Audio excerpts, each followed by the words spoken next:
ಬಿಹಾರದಿಂದ ಹೊರಟಂಥ ಒಂದು ಟ್ರಕ್ಕು ಬೇರೆ ಬೇರೆ ರಾಜ್ಯಗಳ ಮೂಲಕ ನಮ್ಮ ಚಿಕ್ಕಮಗಳೂರಿಗೆ ಬಂದು ನಿಲ್ಲುತ್ತೆ. ಮನೆಗಳ ಗೋಡೆಗೆ ಸುಣ್ಣ ಬಣ್ಣ ಹೊಳಿತಿದ್ದಂಥ ಶಿವ ಮಧ್ಯರಾತ್ರಿ ಗಿಟಾರನ್ನು ಕಿರ್ಚ್ಕೊಂಡು ಮೇಲೆದ್ದು ಕೂರ್ತಾನೆ. ಅವನ ಕಿರ್ಚಾಟಕ್ಕೆ ಅರ್ಚಾಟಕ್ಕೆ ಇಡೀ ಊರು ಜನ ಅವನ ಮನೆ ಮುಂದೆ ಬಂದು ಜಮಾಯಿಸುತ್ತೆ. ಪೂಜಾರ್ ಬಸಪ್ಪ ಕೊಟ್ಟಂಥ 9ನೇ ನಿಂಬೆಹಣ್ಣು ಕುಯ್ದಂಥ ಮರುಕ್ಷಣ ಮತ್ತೆ ಕೂಡ್ಕೊಳ್ಳುತ್ತೆ. ಅವನು ತಪ್ಪಲೆಗಟ್ಟಲೆ ಅನ್ನನ ತಿನ್ನೋದಕ್ಕೆ ಶುರು ಮಾಡ್ತಾನೆ. ಖಾನಾದೇ ಖಾನಾದೇ ಅಂತ ಕೂಗೋದಕ್ಕೆ ಶುರು ಮಾಡ್ತಾನೆ. ಬಿಹಾರದ ಟ್ರಕ್ಕು, 9ನೇ ನಿಂಬೆಹಣ್ಣು, ಪೇಂಟರ್ ಶಿವ. ಏನಿದು ಕತೆ? ಇದರ ಬಗ್ಗೆ ವಿಸ್ತಾರವಾಗಿ ಹೇಳ್ತೀನಿ.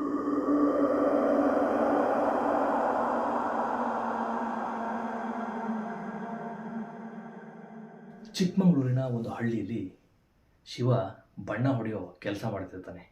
ಅವ್ರದ್ದು 3 ಜನಗಳ ತಂಡ, ಶಿವ, ರಾಜ ಮತ್ತು ಕಿಟ್ಟಿ. ಇವರು 3 ಜನನು ಹೊಸ ಮನೆಗಳಿಗೆ ಬಣ್ಣ ಬಳಿಯೋ ಕಾಂಟ್ರಾಕ್ಟ್ ತಗೊಂಡು ಕೆಲಸ ಮಾಡ್ತಿರ್ತಾರೆ. ಮೈ ಮುರಿಯೋ ಹಾಗೆ ದುಡಿತಾರೆ. ರಾತ್ರಿ ಆದರೆ ಕಂಠ ಪೂರ್ತಿ ಕುಡಿತಾರೆ. ಇವರು 3 ಜನಗಳಲ್ಲಿ ಶಿವ ಸ್ವಲ್ಪ ಹೆಚ್ಚಿಗೆ ಕುಡಿತಕ್ಕೆ ದಾಸ ಆಗಿರ್ತಾನೆ. ಶಿವನಿಗೆ ಬೆಳಿಗ್ಗೆ ಪೇಂಟ್ ಬ್ರಷ್ ಹಿಡಿಯೋದಕ್ಕೆ ಮುಂಚೆ ಬಾಟ್ಲಿ ಹಿಡಿಬೇಕಾಗಿರುತ್ತೆ. ಅವತ್ತು ಊರಾಚೆ ಇರೋ ತೋಟಕ್ಕೆ ಹೊಸ ಮನೆಗೆ ಬಣ್ಣ ಬಳಿಯೋದಕ್ಕೆ 3 ಜನನು ಹೋಗ್ತಾರೆ.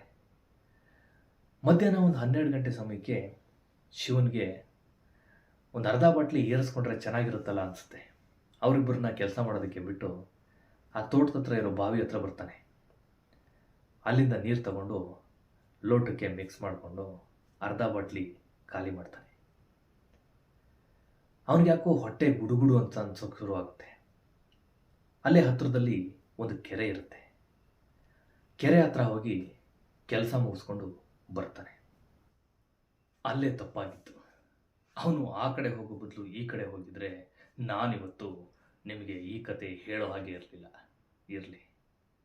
ಆವತ್ತು 3 ಜನನು ಕೆಲಸ ಮುಗಿಸಿ ರಾತ್ರಿ ಮಾಮೂಲಿ ಥರ ಬಾರ್ಗೆ ಹೋಗಿ ಕಂಠ ಪೂರ್ತಿ ಕುಡಿತಾರೆ. ಶಿವ ತೂರಾಡ್ತಾ ಮನೆಗೆ ಬರ್ತಾನೆ. ಕಂಠ ಪೂರ್ತಿ ಕುಡಿದು ತೂರಾಡ್ತಾ ಬರೋ ಶಿವ ಮನೆಯಲ್ಲಿ ಊಟ ಮಾಡ್ತಿದ್ದೇ ಅಪರೂಪ. ಶಿವನ ಮನೆಯಲ್ಲಿ ವಯಸ್ಸಾದ ಅಪ್ಪ, ಅಮ್ಮ ಮತ್ತು ಹೆಂಡತಿ ಇರ್ತಾರೆ. ಅವತ್ತು ರಾತ್ರಿ ಕುಡಿದು ತೂರಾಡ್ತಾ ಬರೋಂಥ ಶಿವ ಊಟಕ್ಕೆ ಕೂರ್ತಾನೆ. ಒಂದು ತಪ್ಪಲೆ ಅನ್ನನ ಒಬ್ಬನೇ ತಿಂದು ಮುಗಿಸಿ ಮತ್ತೆ ಖಾಲಿ ತಪ್ಪಲೆ ಕಡೆ ನೋಡ್ತಾನೆ. ಅವನ ಹೆಂಡತಿ, ಏನಿವತ್ತು ನಿನಗೆ ದಯ್ಯ ಗಿಯ್ಯ ಮಿಟ್ಕೊಂಡಾಯ್ತಾ ಅಂತ ಬೈತಾಳೆ. ದಯ್ಯ ಮಿಟ್ಕೊಂಡೈತೆ, ಹೊಟ್ಟೆ ತುಂಬ ಊಟ ಹಾಕೋಕ್ಕಾಗಲ್ವಾ ಅಂತ ಹೆಂಡತಿಗೆ ಬೈತಾನೆ. ಇರೋ 1 ನಿಮಿಷ ಅನ್ನಕ್ಕಿಡ್ತೀನಿ ಅಂತ ಹೇಳಿ ಅವಳು ಹೋಗಿ ಅನ್ನಕ್ಕಿಡ್ತಾಳೆ. ಅವನೆಲ್ಲಿ ಊಟ ಮಾಡ್ತಾನೆ ಕುಡಿದ್ಗೆ ಅಂದಲ್ಲಿ ಹಾಗೆ ಹೋಗಿ ಮಲ್ಕೋತಾನೆ ಅನ್ನೋದು ಮನೇಲಿದ್ದವರ ಲೆಕ್ಕಾಚಾರ ಆಗಿರುತ್ತೆ. ಆದರೆ ಅನ್ನ ಆಗೋವರೆಗೂ ಏನೇನೋ ಬಡಬಡಿಸ್ತಾ ಕೂತಿದ್ದ ಶಿವ ಅನ್ನ ಆದಮೇಲೆ ಮತ್ತೆ 4 ಜನಕ್ಕಾಗೋ ಊಟನ ಒಬ್ಬನೇ ತಿಂತಾನೆ. ತಿಂದು ಹೋಗಿ ಮಲ್ಕೋತಾನೆ. ಅದನ್ನು ನೋಡಿದಂಥ ಅವರ ಅಪ್ಪ, ಇವನಿಗೆ ಯಾವುದೋ ದಯ್ಯ ಮೆಟ್ಕೊಂಡಿರಬೇಕು ಅಂತಾರೆ. ಹುಡಿದು ತೂರಾಡ್ಕೊಂಡು ಬರುವಂಥ ಶಿವ ಯಾವತ್ತೂ ಊಟ ಮಾಡಿದ್ದೇ ಇಲ್ಲ. ಯಾವತ್ತೋ ಒಂದಿನ ಅಪರೂಪಕ್ಕೆ ತಿಂದರೆ 1 ಹಿಡಿ ಅನ್ನ ತಿಂದು ಹೋಗಿ ಮಲ್ಕೋತಿದ್ದ.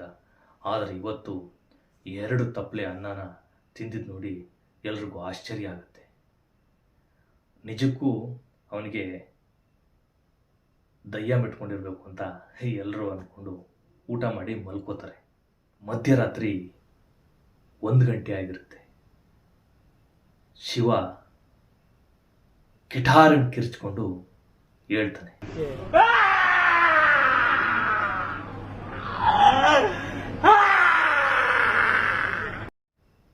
ಅವನು ಕಿರ್ಚಿದ ಸದ್ದಿಗೆ ಎಲ್ಲರೂ ಗಾಬರಿಯಾಗಿ ಮೇಲೆ ಹೇಳ್ತಾರೆ. ಅವನು ಮತ್ತೆ ಕಿರ್ಚ್ತಾನೆ. ಶಿವನಪ್ಪ ಇವನಿಗೆ ಕುಡಿದು ಜಾಸ್ತಿ ಆಗಿರಬೇಕು ಅಂತ 1 ಬಿಂದಿಗೆ ನೀರು ತಂದು ಅವನ ತಲೆ ಮೇಲೆ ಸುರಿತಾರೆ. ಆದರೆ ಅವನು ಸುಮ್ಮನಾಗಲ್ಲ, ಮತ್ತೆ ಕಿರ್ಚ್ತಾನೆ ಇರ್ತಾನೆ. ಅವನ ಕಿರ್ಚಾಟ ಅರ್ಚಾಟಕ್ಕೆ ಇಡೀ ಬೀದಿಲಿರೋ ಜನ ಎಚ್ಚರ ಆಗ್ತಾರೆ. ಅವನ ಮನೆ ಮುಂದೆ ಜನ ಬಂದು ಜಮಾಯಿಸ್ತಾರೆ. ಬಂದವರೆಲ್ಲ ಅವನ ವಿಚಿತ್ರ ವರ್ತನೆ ನೋಡಿ ಕುಡಿದು ಜಾಸ್ತಿ ಆಗಿರಬೇಕು ಅಂತ ಬೈಕೊಂಡು ವಾಪಸ್ ಹೋಗ್ತಾರೆ. ಆದರೆ ಅವನು ಕಿರ್ಚೋದು ಅರ್ಚೋದನ್ನು ನಿಲ್ಲಿಸಲ್ಲ.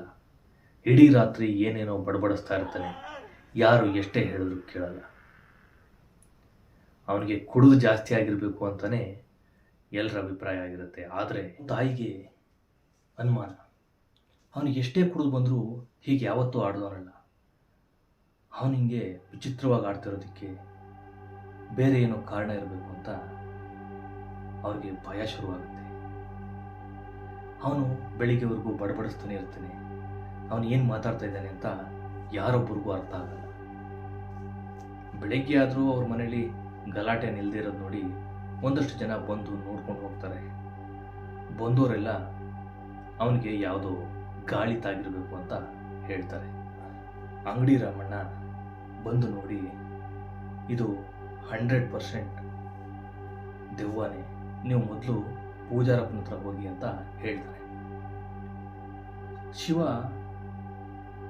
ಅರ್ತಾ ಇರ್ತಾನೆ, ಕೆರುತ್ತಾ ಇರ್ತಾನೆ. 10 ಜನ ಹಿಡಿದು ಎಳೆದ್ರೂ ಅವನನ್ನು ಮಂಚದಿಂದ 1 ಇಂಚು ಕದಲಿಸೋದಕ್ಕಾಗಲ್ಲ. ಅವನು ರಾತ್ರಿಯಿಂದ ಹೇಳ್ತಿದ್ದು ಒಂದೇ ಮಾತು, ಕಾನಾದಿ ಕಾನಾದಿ ಅಂತ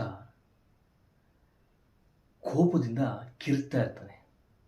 ಬಂದವರಲ್ಲಿ ಒಬ್ಬರು ಅವನು ಊಟ ಕೇಳ್ತಾ ಇದ್ದಾನೆ ಅಂತ ಹೇಳ್ತಾರೆ. ಆಗ ಅವನ ಹೆಂಡತಿಗೆ ಕನ್ಫರ್ಮ್ ಆಗುತ್ತೆ, ರಾತ್ರಿ 2 ಸೇರು ಅಕ್ಕಿ ಅನ್ನ ತಿಂದ ಮನುಷ್ಯ ಮತ್ತೆ ಊಟ ಬೇಕು ಅಂತಿದ್ದಾನೆ ಅಂದರೆ ಅದು ದಯ್ಯ ಅಲ್ಲದೆ ಮತ್ತೇನೂ ಅಲ್ಲ ಅಂತ ಡಿಸೈಡ್ ಮಾಡ್ಕೋತಾರೆ. ಶಿವನ ಹೆಂಡತಿ ಮತ್ತು ಅವ್ರ ತಾಯಿ ಇಬ್ಬರು ಬೆಟ್ಟದ ಮೇಲಿರೋ ಕಾಳಿ ಗುಡಿಗೆ ಓಡ್ತಾರೆ. ಅಲ್ಲೂ ಹೋಗಿ ಪೂಜಾರಿ ಬಸಪ್ಪನಿಗೆ ನಡೆದದ್ದೆಲ್ಲ ಹೇಳ್ತಾರೆ. ಪೂಜಾರಿ ಬಸಪ್ಪ, ನೀವು ಹೋಗಿ ಹಿಂದೆನೇ ಬಂದು ನಾನು ನೋಡ್ತೀನಿ ಅಂತ ಹೇಳಿ ಕಳಿಸ್ತಾರೆ. ಪೂಜಾರ್ ಬಸಪ್ಪ ಶಿವನ ಮನೆಗೆ ಬರ್ತಾರೆ. ಮನೆ ಆಚೆ ನಿಂತು ದೂರದಿಂದ ಶಿವನ ಅವಸ್ಥೆ ನೋಡ್ತಾರೆ. ಬಸಪ್ಪನಿಗೆ ಅರ್ಥ ಆಗಿ ಹೋಗುತ್ತೆ ಹಿಂದಿನ ದಿನ ಏನು ನಡೆದಿರ್ಬೋದು ಅಂತ. ಸಂಜೆ 6 ಗಂಟೆಗೆ ಮನೆಯಿಂದ ಯಾರಾದ್ರೊಬ್ಬರು ಗಂಡಸರು ಕಾಳಿಗುಡಿಗೆ ಬನ್ನಿ ಅಂತ ಹೇಳಿ ಹೋಗ್ತಾರೆ. ಶಿವನ ಅರ್ಚಾಟ ಕಿರ್ಚಾಟ ಇಡೀ ದಿನ ನಿಲ್ಲೋದೇ ಇಲ್ಲ. ಪ್ರತಿ ಅರ್ಧ ಗಂಟೆ ಒಂದ್ಸರಿ ಎದ್ದು ಕಾನಾದೇ ಕಾನಾದೇ ಅಂತ ಕೂಗ್ತಾ ಇರ್ತಾನೆ. ಸಂಜೆ 6 ಗಂಟೆ ಮೇಲೆ ಶಿವನಪ್ಪ ಪೂಜಾರ್ ಬಸಪ್ಪನ ನೋಡೋದಕ್ಕೆ ಬೆಟ್ಟದ ಮೇಲಿರೋ ಕಾಳಿಗುಡಿಗೆ ಹೋಗ್ತಾರೆ. ಪೂಜಾರಪ್ಪನಿಗೆ ನನ್ನ ಮಗನಿಗೆ ಏನಾಗಿದೆ ಅಂತ ಕೇಳಿದಾಗ ಪೂಜಾರಪ್ಪ ಹೇಳ್ತಾರೆ, ನಿನ್ನ ಮಗನ ದೇಹದಲ್ಲಿ ಒಂದು ಅತೃಪ್ತ ಆತ್ಮ ಸೇರಿದೆ, ಅದನ್ನು ಓಡಿಸೋದು ಅಷ್ಟು ಸುಲಭದ ಮಾತಲ್ಲ ಅಂತ ಹೇಳ್ತಾರೆ. ಮತ್ತು ಮುಂದೇನು ಸ್ವಾಮಿ ಅಂತ ಕೇಳಿದಾಗ ಅದನ್ನು ಈಗಲೇ ಹೇಳೋಕ್ಕಾಗಲ್ಲ, ಮೊದಲು ನಾನು ಹೇಳಿದ ಕೆಲಸ ಮಾಡು ಅಂತ 9 ನಿಂಬೆಹಣ್ಣನ್ನು ಮಂತ್ರಿಸಿ ಕೊಟ್ಟು ಕಿವಿನಲ್ಲಿ ಏನೋ ಹೇಳಿ ಕಳಿಸ್ತಾರೆ. ಶಿವನಪ್ಪ ಅವತ್ತು ರಾತ್ರಿ 2 ಗಂಟೆಗೆ ಪೂಜಾರ್ ಬಸಪ್ಪ ಹೇಳಿದ ರೀತಿಯೇ 8 ದಿಕ್ಕಿಗೆ 8 ನಿಂಬೆಹಣ್ಣನ್ನು ಇಟ್ಟು ಕತ್ತರಿಸ್ತಾನೆ. ಇಡೀ ದಿನ ಕಿರ್ಚಾಡಿ ಕೂಗಾಡಿ ಅರ್ಚಾಡಿದ ಶಿವ ಆಗಷ್ಟೇ ನಿದ್ದೆ ಹೋಗಿರ್ತಾನೆ. 9ನೇ ನಿಂಬೆಹಣ್ಣನ್ನು ಅವನ ತಲೆ ಮೇಲೆ ತಂದು ಕುಯ್ತಾರೆ. ಪೂಜಾರ್ ಬಸಪ್ಪ ಹೇಳಿದ ರೀತಿಯೇ ನಿಂಬೆಹಣ್ಣನ್ನು ಕುಯ್ದ 1 ಸೆಕೆಂಡ್ಗೆ 2 ಹೂಳಾಗಿದ್ದ ನಿಂಬೆಹಣ್ಣು ಮತ್ತೆ ಒಂದಾಗುತ್ತೆ. ಅದನ್ನು ನೋಡಿ ಎಲ್ರಿಗೂ ಭಯ ಆಗುತ್ತೆ. ಪೂಜಾರ್ ಬಸಪ್ಪ ಹೇಳಿದ ರೀತಿ ಕೆಲವು ವಸ್ತುಗಳನ್ನು ಸಂಗ್ರಹಿಸಬೇಕಾಗಿರುತ್ತೆ. ಶಿವ ಹಾಕಿದ ಬಟ್ಟೆಯಲ್ಲಿ 1 ತುಂಡನ್ನು ಕತ್ತರಿಸಿ ತಗೋತಾನೆ. ಅವನ ತಲೆ ಕೂದಲನ್ನ ಕತ್ತರಿಸಿ ತಗೋತಾನೆ. ಹಿಂದಿನ ದಿನ ಅವನು ಹಾಕಿದ ಚಪ್ಪಲಿಲಿ ಅಂಟಿದ ಮಣ್ಣು ಅದನ್ನು ಸಂಗ್ರಹಿಸಿ ಪೂಜಾರಪ್ಪನಿಗೆ ತಲುಪಿಸ್ತಾರೆ. ಶಿವನ ತಂದೆ ಸಂಗ್ರಹಿಸಿ ತಂದುಕೊಟ್ಟಂಥ ಪದಾರ್ಥಗಳನ್ನ ಬಳಸಿ ಪೂಜಾರ ಬಸಪ್ಪ ಒಂದು ಪೂಜೆ ಸ್ಟಾರ್ಟ್ ಮಾಡ್ತಾರೆ. ಆ ಪೂಜೆ ಮುಗಿಯೋ ವೇಳೆಗೆ ಹಿಂದಿನ ದಿನ ಏನು ನಡೆದಿದೆ, ಶಿವನ ದೇಹದಲ್ಲಿ ಆ ಆತ್ಮ ಹೆಂಗೆ ಬಂದು ಸೇರ್ಕೊಂಡಿದೆ ಅಂತ ಅವ್ರಿಗೆ ಅರ್ಥ ಆಗಬೇಕು. ಆಗ ಅವ್ರು ಹೇಳ್ತಾರೆ, ಅವತ್ತು ಮಧ್ಯಾಹ್ನ ಕೆರೆ ಕಡೆ ಹೋದಂಥ ಶಿವ ಒಂದು ಮಡಕೆ ನೋಡ್ತಾನೆ. ಆ ಮಡಕೆಯಲ್ಲಿ ಏನಾದರೂ ಇರ್ಬೋದಾ ಅನ್ನೋ ಕುತೂಹಲದಿಂದ ಅದನ್ನು ಹೊಡಿತಾನೆ. ಆಗ ಆತ್ಮ ಅವನ ದೇಹ ಸೇರಿರುತ್ತೆ. ನಿನ್ನ ಮಗನ ದೇಹ ಸೇರಿರುವಂಥ ಆತ್ಮ ಸಾಮಾನ್ಯದ್ದಲ್ಲ. ಇದು 10 ವರ್ಷದಿಂದ ಮುಕ್ತಿ ಕಾಣದೆ ಆಸೆ ತೀರದೆ ಅಲ್ದಾಡ್ತಿರೋ ಅತೃಪ್ತ ಆತ್ಮ. ಇದನ್ನು ಈಗಾಗಲೇ ಬಂಧಿಸಿ ಆ ಮಡಕೆ ಒಳಗಡೆ ಇಟ್ಟಿರ್ತಾರೆ. ಆ ಮಡಕೆನ ನಿನ್ನ ಮಗ ಒಡೆದ ಕಾರಣಕ್ಕೆ ಅವನ ದೇಹಕ್ಕೆ ಈ ಆತ್ಮ ಸೇರಿದೆ. ಈಗ ಏನು ಮಾಡಬೇಕು ಪೂಜಾರಪ್ಪನವರೇ? ಅದನ್ನು ನಾನಿವಾಗ ಹೇಳೋಕ್ಕಾಗಲ್ಲ. ನಾವು ಮೊದಲು ಒಂದು ಪೂಜೆ ಮಾಡಬೇಕು. ಆ ಪೂಜೆ ನಂತರ ಆ ಆತ್ಮ ಜೊತೆ ಮಾತಾಡಬೇಕು. ಅದರ ಆಸೆ ಏನು, ಅದು ಯಾಕೆ ಹೀಗೆ ಅಲಿತಾ ಇದೆ ಅನ್ನೋದ್ರ ಬಗ್ಗೆ ಪ್ರಶ್ನೆ ಮಾಡಿದಾಗ ಅದರ ಆಸೆ ಏನು ಅಂತ ಆ ಆತ್ಮ ಹೇಳುತ್ತೆ. ಆಗ ನಾವು ಅದನ್ನು ಪೂರೈಸಿದ್ರೆ ಅದು ನಿನ್ನ ಮಗನ ದೇಹನ ತಂತಾನೆ ಬಿಟ್ಟು ಹೋಗುತ್ತೆ. ಇಲ್ಲ ಅಂತಂದರೆ ಅವನನ್ನು ಹಿಂಸಿಸಿ ಅವನಾಗೆ ಜೀವ ಬಿಡೋವರೆಗೂ ಆ ಆತ್ಮ ಆ ದೇಹ ಬಿಡಲ್ಲ ಅಂತ ಹೇಳಿ ಕಳಿಸ್ತಾರೆ. ಪೂಜೆಗೆ ಏನು ಸಿದ್ಧ ಮಾಡ್ಕೋಬೇಕು, ಏನೇನು ಪದಾರ್ಥಗಳನ್ನ ಹೊಂದಿಸ್ಕೋಬೇಕು ಅನ್ನೋದನ್ನು ಲೀಸ್ಟ್ ಕೊಟ್ಟು ಕಳಿಸ್ತಾರೆ. ಶಿವನ ಮನೆಯಲ್ಲಿ ಅವನು ಯಾವಾಗ ಕಾನಾದೆ ಕಾನಾದೆ ಅಂತ ಕೂಗ್ತಾನೋ ಆವಾಗೆಲ್ಲ ಒಂದೊಂದು ತಪ್ಪಲೆ ಅನ್ನ ಮಾಡಿಕೊಟ್ಟು ಶಿವನ ಹೆಂಡತಿಗೆ ಸಾಕಾಗೋಗಿರುತ್ತೆ. ಶಿವನ ಮನೆ ಬೀದಿಲಿ ಜನ ಓಡಾಡೋದನ್ನೇ ಬಿಟ್ಬಿಟ್ಟಿರ್ತಾರೆ ಭಯದಿಂದ. ಪೂಜಾರಪ್ಪ ಹೇಳಿದ ರೀತಿ ಎಲ್ಲ ಸಾಮಾನುಗಳನ್ನು ಜೋಡಿಸಿ ಸಿದ್ಧ ಮಾಡ್ಕೋತಾರೆ. ಆ ದಿನ ಬರುತ್ತೆ. ಅವತ್ತು ಮಧ್ಯರಾತ್ರಿಯಲ್ಲಿ ಅವ್ರ ಮನೆಯಲ್ಲಿ ಪೂಜೆ ಶುರುವಾಗುತ್ತೆ. 10 ಜನ ಬಲವಂತವಾಗಿ ಶಿವನ್ನ ಎತ್ಕೊಬಂದು ಪೂಜಾರಪ್ಪ ಹಾಕಿದಂಥ ಮಂಡಳದಲ್ಲಿ ಕೂರಿಸ್ತಾರೆ. ಎಷ್ಟೋ ಹೊತ್ತಿನ ಮೇಲೆ ಆ ಆತ್ಮ ಮಾತಾಡೋದಕ್ಕೆ ಶುರು ಮಾಡುತ್ತೆ. मैं बिहार का एक गांव का थी। मेरा पति ट्रक ड्राइवर थी। ಹಿಂದಿಯಲ್ಲಿ ಆ ಆತ್ಮ ತನ್ನ ಕಥೆನ ಹೇಳೋದಕ್ಕೆ ಶುರು ಮಾಡುತ್ತೆ. ಬಿಹಾರದ ಒಂದು ಹಳ್ಳಿಯಲ್ಲಿ ಒಂದು ಕುಟುಂಬ ಇರುತ್ತೆ. ಗಂಡ ಟ್ರಕ್ ಡ್ರೈವರ್ ಆಗಿ ಕೆಲಸ ಮಾಡ್ತಿರ್ತಾನೆ. ಹೆಂಡತಿ ಮನೆಯಲ್ಲಿ ಮನೆ ಕೆಲಸ ನೋಡ್ಕೊಂಡಿರ್ತಾಳೆ. ಅವಳಿಗೆ ಒಬ್ಬಳು ಅತ್ತೆ ಇರ್ತಾಳೆ. ಆ ಅತ್ತೆಗೆ ವಿಪರೀತವಾದ ಹಣದ ವ್ಯಾಮೋಹ. ಯಾವಾಗಲೂ ಮಗನ ಹೆಂಡತಿಗೆ ಹೊಡಿತಾ ಬಡಿತಾ ಇರ್ತಾಳೆ. ಅವಳು ಒಂದಿನ ಗರ್ಭಿಣಿ ಆಗ್ತಾಳೆ. ಗರ್ಭಿಣಿ ಹೆಂಗಸಿಗೆ ಆಕೆ ಮತ್ತಷ್ಟು ಟಾರ್ಚರ್ ಕೊಡೋದಕ್ಕೆ ಶುರು ಮಾಡ್ತಾಳೆ. ಅವಳಿಗೆ ಸರಿಯಾಗಿ ಊಟ ಮಾಡೋದಕ್ಕೆ ಬಿಡಲ್ಲ. ಗರ್ಭಿಣಿ ಬಯಕೆ ಇರುತ್ತಲ್ಲ, ಅದನ್ನೇನು ತಿನ್ನೋದಕ್ಕೆ ಬಿಡಲ್ಲ. ಮಗ ಟ್ರಕ್ ತಗೊಂಡು ಹೊರಗಡೆ ಹೋದರೆ ಸೊಸೆನ ಹಿಂಸಿಸಿ ಹೊಡಿತಾ ಇರ್ತಾಳೆ. 7-8 ತಿಂಗಳ ಗರ್ಭಿಣಿ ಸರಿಯಾಗಿ ಊಟ ಸಿಗದೆ ಹಸುವಿನಿಂದ ಒಂದಿನ ಪ್ರಾಣ ಬಿಡ್ತಾಳೆ.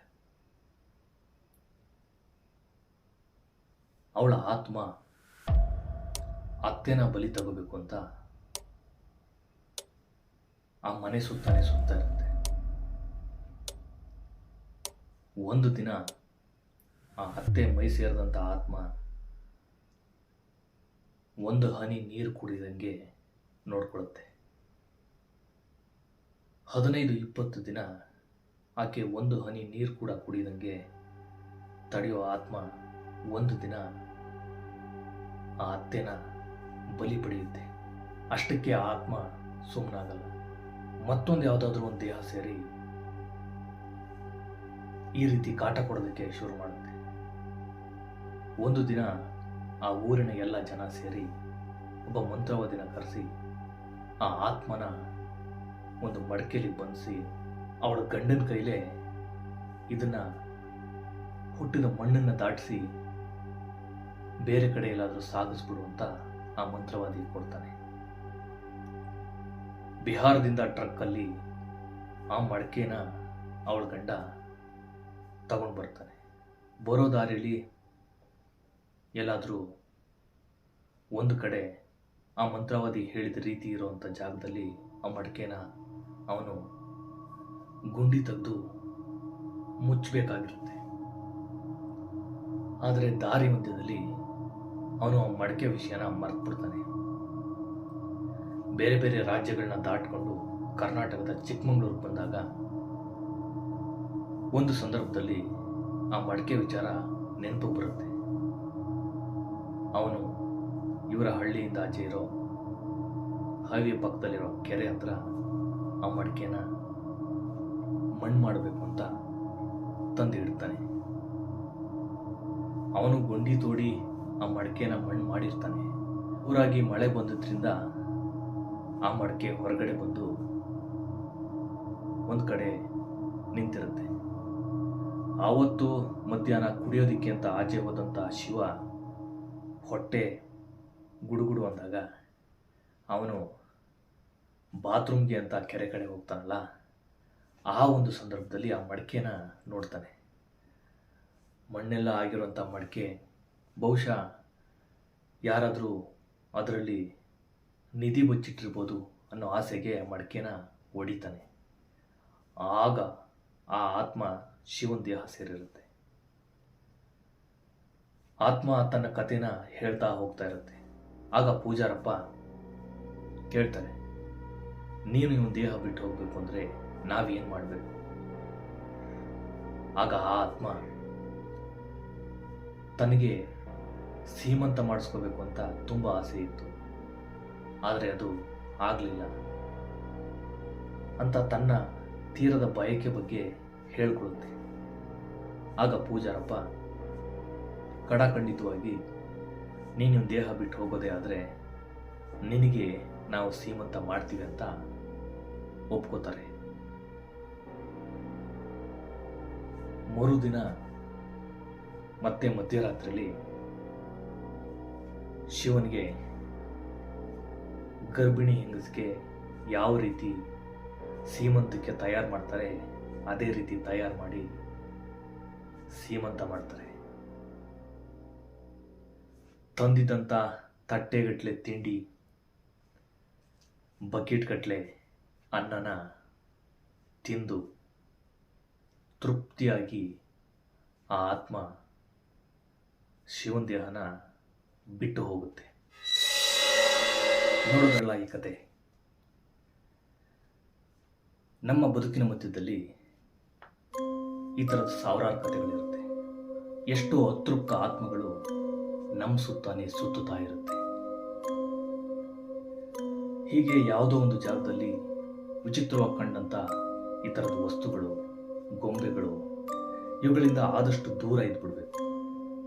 ಕುತೂಹಲಕ್ಕೆ ಅದೇನು ಅಂತ ಮುಟ್ಟೋದಕ್ಕಾಗಲಿ ಹತ್ರ ಹೋಗೋದಾಗಲಿ ಮಾಡಬಾರ್ದು. ಯಾರು ಗೊತ್ತು ಯಾವ ಅತೃಪ್ತ ಆತ್ಮ ತನ್ನ ತೀರದ ಬಯಕೆನ ಮನುಷ್ಯನ ದೇಹ ಸೇರಿ ತೀರಿಸ್ಕೊಳ್ಳೋದಕ್ಕೆ ಎಲ್ಲಿ ಕಾಯ್ತಾ ಇರುತ್ತೋ. ನೀವು ಈ ಕಥೆನ ಎಂಜಾಯ್ ಮಾಡಿದ್ದೀರಾ ಅಂತ ಅನ್ಕೋತೀನಿ. ಮತ್ತೆ ಇಂಥದ್ದೇ ಒಂದು ರೋಚಕವಾದ ಕತೆ ತಗೊಂಡು ಬರ್ತೀನಿ. ನೀವು ಈ ಚಾನಲ್ನ ಇನ್ನೂ ಸಬ್ಸ್ಕ್ರೈಬ್ ಮಾಡಿಲ್ಲ ಅಂದರೆ ಸಬ್ಸ್ಕ್ರೈಬ್ ಮಾಡಿ.